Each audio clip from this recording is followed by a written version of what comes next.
ಮನುಷ್ಯನಿಗೆ ರೆಕ್ಕೆ ಇರಬೇಕಿತ್ತು ಅಥವಾ ಪಕ್ಷಿಗಳಿಗೆ ಬಾಯಿ ಇರಬೇಕಿತ್ತು, ಯೋಚನೆ ಮಾಡೋ ಶಕ್ತಿ ಇರಬೇಕಿತ್ತು. ಆವಾಗಲೇ ಧರ್ಮ ಏನು ಅನ್ನೋದು ಭೂಮಿಯಲ್ಲಿ ತಿಳಿಯಕ್ಕೆ ಸಾಧ್ಯವಾಗ್ತಿತ್ತು ಅನ್ಸುತ್ತೆ.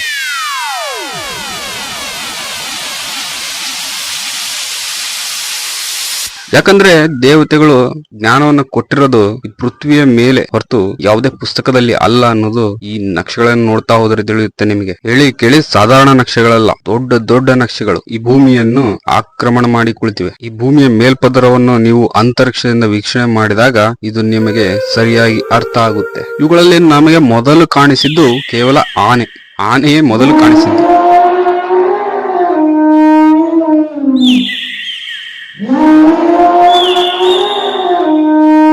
ಆನೆಯ ನಕ್ಷೆಯನ್ನು ನೋಡಿದ ಬಳಿಕ ಉಳಿದ ಎಲ್ಲಾ ನಕ್ಷೆಗಳು ಅವತ್ತೇ ಗೋಚರ ಆಗ್ಲಿಕ್ಕೆ ಸ್ಟಾರ್ಟ್ ಆದವು. ನಮ್ಮ ಭೂಮಿಯನ್ನ ಅಂತರಿಕ್ಷದಿಂದ ವೀಕ್ಷಣೆ ಮಾಡುವುದು, ನಮ್ಮ ಭೂಮಿಯ ಬಗ್ಗೆ ತಿಳಿದುಕೊಳ್ಳುವುದು ಎಲ್ಲಾ ಮನುಷ್ಯರ ಇಷ್ಟದ ಕೆಲಸವಾಗಿದೆ. ಅವನು ಅನ್ವೇಷಕ ಯಾವಾಗ ಆಗ್ತಾನೆ ಅಂದ್ರೆ ಅವನಿಗೆ ನಮ್ಮ ಭೂಮಿಯ ಬಗ್ಗೆ ತಿಳಿದುಕೊಳ್ಳಬೇಕು, ತನ್ನ ಬಗ್ಗೆ ತಿಳಿದುಕೊಳ್ಳಬೇಕು, ತನ್ನ ಇತಿಹಾಸವನ್ನು ತಿಳಿದುಕೊಳ್ಳಬೇಕು ಅಂತ ಅನಿಸಿದಾಗ ಮಾತ್ರ. ನಾವು ಈ ಮೊದಲು ತಿಳಿದ ಭೂಮಿಗೂ ಮತ್ತು ನಾನು ಈಗ ನಿಮಗೆ ತೋರಿಸ ಹೊರಟ ಭೂಮಿಗೂ ಏನು ವ್ಯತ್ಯಾಸ ಇದೆ ಅಂತ ನಿಮಗೆ ಪ್ರಶ್ನೆ ಬರಬಹುದು. ವ್ಯತ್ಯಾಸ ಇದೆ. ವ್ಯತ್ಯಾಸ ಇಲ್ಲದಿದ್ದರೆ ಈ ವಿಡಿಯೋ ಮಾಡುವ ಯಾವುದೇ ಅವಶ್ಯಕತೆಯೂ ಇರಲಿಲ್ಲ. ಅಂದಂಗೆ ನೀವು ಯಾವತ್ತಾದ್ರೂ ನಕ್ಷೆಗಳನ್ನು ನಿಮ್ಮ ಮೊಬೈಲ್ ನಲ್ಲಿ ವೀಕ್ಷಿಸಿದ್ದೀರಾ? ಹಾಗಾದ್ರೆ ನಿಮಗೆ ಈ ವಿಡಿಯೋದಲ್ಲಿ ಕಾದಿದೆ ಮಹಾ ಆಶ್ಚರ್ಯಕರ ನೋಟ. ಒಂದು ವೇಳೆ ನೀವು ಮೊಬೈಲ್ ನಲ್ಲಿ ನಮ್ಮ ಭೂಮಿಯ ಸ್ಯಾಟಲೈಟ್ ನಕ್ಷೆಗಳನ್ನ ವೀಕ್ಷಣೆ ಮಾಡಿಲ್ಲ ಅಂತಂದ್ರೆ ಈ ವಿಡಿಯೋಗಳನ್ನ ಇಲ್ಲಿಗೆ ನಿಲ್ಲಿಸಿ. ಮೊದಲು ಪೃಥ್ವಿಯ ಅಂತರಿಕ್ಷದ ನಕ್ಷೆಗಳನ್ನು ನೋಡಿ. ಅಲ್ಲಿ ನಿಮಗೆ ಏನು ವಿಚಿತ್ರಗಳು ಕಾಣಿಸ್ತವೆ ಅವುಗಳನ್ನು ನೋಟ್ ಮಾಡಿಕೊಳ್ಳಿ. ಅದರಲ್ಲಿ ಯಾವ ಜ್ಞಾನವು ನಿಮ್ಗೆ ತಲೆಗೆ ಬರ್ತಾ ಇದೆ ಅವುಗಳನ್ನ ಬರೆದಿಟ್ಟುಕೊಳ್ಳಿ. ನಂತರ ಬಂದು ಈ ವಿಡಿಯೋ ನೋಡಿ. ಅದಾದ ಮೇಲೂ ಸಹ ನಿಮಗೆ ಆಶ್ಚರ್ಯ ಇಲ್ಲಿ ಈ ವಿಡಿಯೋದಲ್ಲಿ ಕಾದಿರುತ್ತೆ. ಏನಪ್ಪಾ ವಿಷಯ ಅಂದ್ರೆ ಈ ವಿಷಯ ನಾನು ನಿಮಗೆ ತಿಳಿಸಿ ಹೇಳೋವರೆಗೂ ನಿಮಗೆ ಇದು ಯಾವತ್ತೂ ಕಾಣಲ್ಲ ಅಥವಾ ಅರ್ಥನೂ ಆಗಲ್ಲ. ಸೊ ವಿಡಿಯೋ ಸ್ಕಿಪ್ ಮಾಡದೆ ಆರಾಮಾಗಿ ಲಕ್ಷ್ಯ ಕೊಟ್ಟು ಈ ವಿಡಿಯೋ ಪೂರ್ತಿ ನೋಡಿ. ನಂತರವೇ ಲೈಕ್ ಮಾಡಿ, ಸರಿ ತಪ್ಪು ಕಾಮೆಂಟ್ ಮಾಡಿ.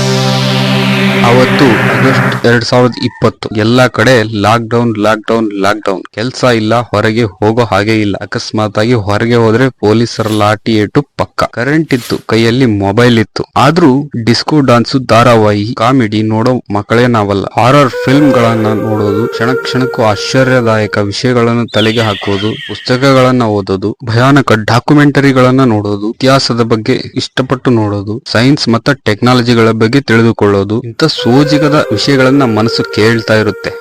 ಅವುಗಳಲ್ಲಿ ನಮ್ಮ ಭೂಮಿಯ ಬಗ್ಗೆ, ನಮ್ಮ ಮಾನವರ ಕಥಾಗತಿತ ವಿಷಯಗಳ ಬಗ್ಗೆ ಕೇಳ್ತಾ ಹೋದಾಗ ಆಶ್ಚರ್ಯ ಆಗದೆ ಇರಲ್ಲ. ನಮ್ಮ ಮಾನವರ ಘನಕಾರ್ಯಗಳನ್ನ ನಾನು ಇಲ್ಲಿ ಮತ್ತೆ ನಿಮಗೆ ಹೇಳಕ್ಕೆ ಇಷ್ಟಪಡಲ್ಲ. ಅವು ಒಳ್ಳೆಯದು ಇರಬಹುದು, ಕೆಟ್ಟವುದು ಇರಬಹುದು, ಆದ್ರೆ ಅವು ಆಶ್ಚರ್ಯಜನಕ ಮಾತ್ರ ಸತ್ಯ. ಆದ್ರೆ ಇಲ್ಲಿ ನಮ್ಮ ವಿಷಯ ಬಂದು ಮೊಬೈಲ್ ಮ್ಯಾಪ್ ನಲ್ಲಿ ಸ್ಯಾಟಲೈಟ್ ವ್ಯೂ ಆನ್ ಮಾಡಿಕೊಂಡು ನಮ್ಮ ಮನೆ ಹೇಗಿದೆ, ನಮ್ಮ ಶಾಲೆ ಹೇಗಿದೆ, ನಮ್ಮ ಊರಿಗೆ ದಾರಿ ಹೇಗಿದೆ, ನಮ್ಮ ಊರು ಹೇಗಿದೆ, ನಮ್ಮ ಮನೆ ಹಿಂದಿನ ಅರಣ್ಯ ಎಷ್ಟು ವಿಸ್ತಾರ ಇದೆ, ಕೆರೆಗಳು ಎಲ್ಲಿವೆ, ಹೇಗಿವೆ, ನದಿಗಳು ಎಲ್ಲೆಲ್ಲಿವೆ ಎಲ್ಲ ತಿಳ್ಕೊಳ್ಳೋದು ಅಂದ್ರೆ ನಮಗೆ ತುಂಬಾ ಇಷ್ಟ. ಇವೆಲ್ಲ ತಗೊಂಡು ಏನ್ ಮಾಡ್ತೀಯಾ ಅನ್ನೋ ಪೋಷಕರು ಬೈದೇ ಇರೋದಿಲ್ಲ. ಅವರಿಗೆ ಒಂದು ಮಾತು ಹೇಳಿ, ಹೊಸದನ್ನು ಹುಡುಕುವ ಜಿಜ್ಞಾಸೆಯುಳ್ಳ ಮಾನವರಿಂದಲೇ ಈ ಟೆಕ್ನಾಲಜೀಸ್, ಇನ್ಫ್ರಾಸ್ಟ್ರಕ್ಚರ್ಸ್ ಎಲ್ಲ ಬೆಳೆದು ನಿಂತಿರೋದು. ಅವರು ಕೇವಲ ಅಪ್ಪ ಹಾಕಿದ ಆಲದ ಮರ ಅಂತ ಜೋತಾಡ್ತಾ ಇದ್ದಿದ್ರೆ ಇವತ್ತು ಈ ಭೂಮಿ ಮೇಲೆ ಇಷ್ಟು ಬೆಳಕು ಆಗುತ್ತಿರಲಿಲ್ಲ. ಅವತ್ತು 24 ಆಗಸ್ಟ್ 2020 ಮಧ್ಯಾಹ್ನದ ಸಮಯ. ಇದೇ ರೀತಿ ನಾನು ನಮ್ಮ ಕರ್ನಾಟಕ ಯಾವ ರೀತಿ ಕಾಣುತ್ತೆ, ನದಿಗಳು ಎಲ್ಲಿ ಯಾವ ರೀತಿ ಹರಿಯುತ್ತವೆ ಅಂತ ನಕ್ಷೆಯಲ್ಲಿ ವೀಕ್ಷಿಸುತ್ತಾ ಗಮನ ಹರಿಸುತ್ತಿದ್ದೆ. ಆಗ ಫಳಕ್ಕನೆ ಗೋಚರಿಸಿತ್ತು ದೊಡ್ಡ ಆನೆಯ ಮುಖ, ಕರಿಮುಖ.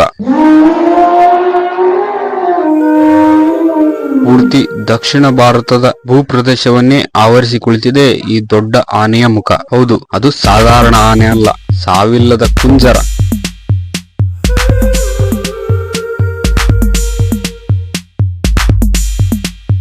ಆಕಾಶವೇನಾದ್ರೂ ಕನ್ನಡಿಯಾಗಿದ್ದಿದ್ರೆ ಅದರಲ್ಲಿ ಆ ಆನೆಯ ದೊಡ್ಡ ಬಿಂಬ ಆಕಾಶದ ವ್ಯಾಪ್ತಿಯಾಗಿ ಕಾಣಿಸುತ್ತಿತ್ತು. ಅಂದ್ರೆ ಆಕಾಶದೆತ್ತರದ ಆನೆ. ಅಂದುಕೊಳ್ಳಿ, ಈ ಆನೆಗೆ ಜೀವ ಇಲ್ಲ, ಆದ್ರೆ ಇದು ನಕ್ಷೆ ಸ್ವರೂಪವಾಗಿ ಅಷ್ಟು ದೊಡ್ಡದು ಆಗಿ ಈ ದಕ್ಷಿಣ ಭಾರತದಲ್ಲಿ ಕುಳಿತುಕೊಂಡಿದೆ.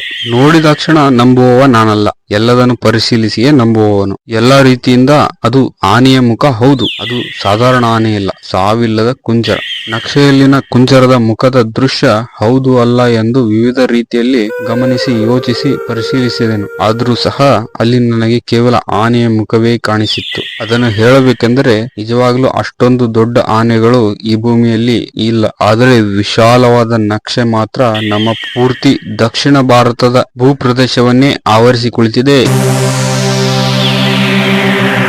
ಹೇಳಬೇಕೆಂದ್ರೆ ನಿಜವಾಗಲೂ ಅಷ್ಟು ದೊಡ್ಡ ಆನೆಗಳು ಈ ಭೂಮಿಯಲ್ಲಿ ಎಲ್ಲಿಯೂ ಇಲ್ಲ. ಆದ್ರೆ ದೊಡ್ಡ ದೊಡ್ಡ ನಕ್ಷೆಗಳು ಅಲ್ಲಲ್ಲಿಯೇ ಕಾಣಸಿಗುತ್ತವೆ. ದೊಡ್ಡ ದೊಡ್ಡ ಮೂರ್ತಿಗಳು ಸಹ ನಿಮಗೆ ಕಾಣಸಿಗಬಹುದು. ಆದ್ರೆ ಈ ನಕ್ಷೆಯು ಅವೆಲ್ಲ ನಕ್ಷೆಗಳನ್ನು ಮೀರಿಸುವಷ್ಟು ದೊಡ್ಡದಾಗಿದೆ. ಅಂದ್ರೆ ಯಾರು ಈ ರೀತಿಯ ನಕ್ಷೆಗಳನ್ನು ಈ ಭೂಮಿಯಲ್ಲಿ ಮತ್ತೊಮ್ಮೆ ತಯಾರಿಸಲು ಸಾಧ್ಯವೇ ಇಲ್ಲ.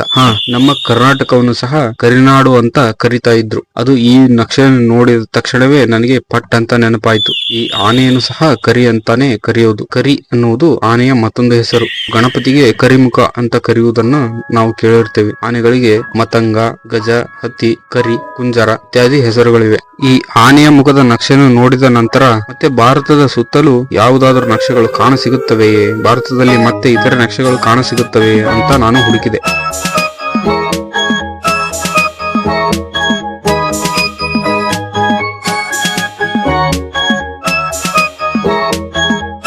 ನಮಗೆ ಆನೆ ಮತ್ತೆ ಇತರೆ ನಕ್ಷೆಗಳು ಅಲ್ಲಿ ಗೋಚರವಾಗಲು ಪ್ರಾರಂಭ ಆದವು. ಭಾರತದ ಸುತ್ತಮುತ್ತಲೂ ಅನೇಕ ರೀತಿಯ ಪ್ರಾಣಿ ಪಕ್ಷಿಗಳು ಗೋಚರ ಆಗಲು ಪ್ರಾರಂಭ ಆದವು. ಭಾರತದ ನಕ್ಷೆಯ ಸುತ್ತಲೂ ಅನೇಕ ಪ್ರಾಣಿ ಪಕ್ಷಿಗಳ ಸ್ವರೂಪದ ನಕ್ಷೆಗಳು ಕಾಣಿಸುತ್ತಿದ್ದವು. ಅವೆಲ್ಲ ಪ್ರತ್ಯೇಕ ಸ್ಥಳಗಳಲ್ಲಿ ಕಾಣಿಸುತ್ತಿದ್ದವು. ಹೌದು, ಅವತ್ತು ಆನೆ, ಹಾವು, ಗರುಡ, ಬುರುಲಿ, ಕುದುರೆ, ಮೀನು, ಮಗುವಿನ ಮುಖ ಇತ್ಯಾದಿ ನಕ್ಷೆಗಳು ಕಾಣಿಸಿದ್ವು. ಅವತ್ತು ಬೇರೆ ಬೇರೆ ಸ್ಥಳದಲ್ಲಿ ಬೇರೆ ಬೇರೆ ಪ್ರಕಾರದ ಪ್ರಾಣಿ ಪಕ್ಷಿಗಳ ದಿವ್ಯ ನಕ್ಷೆಗಳು ಇರೋದು ಸ್ಪಷ್ಟವಾಗಿ ಕಾಣಿಸಿದ್ದನ್ನು ನಾವು ಗಮನಿಸಿದ ಮೇಲೆ ನಮಗೆ ಅರ್ಥ ಆಗಿದ್ದು ದೇವರು ಏನು ಅಂತ, ದೇವರು ಯಾರು ಅಂತ.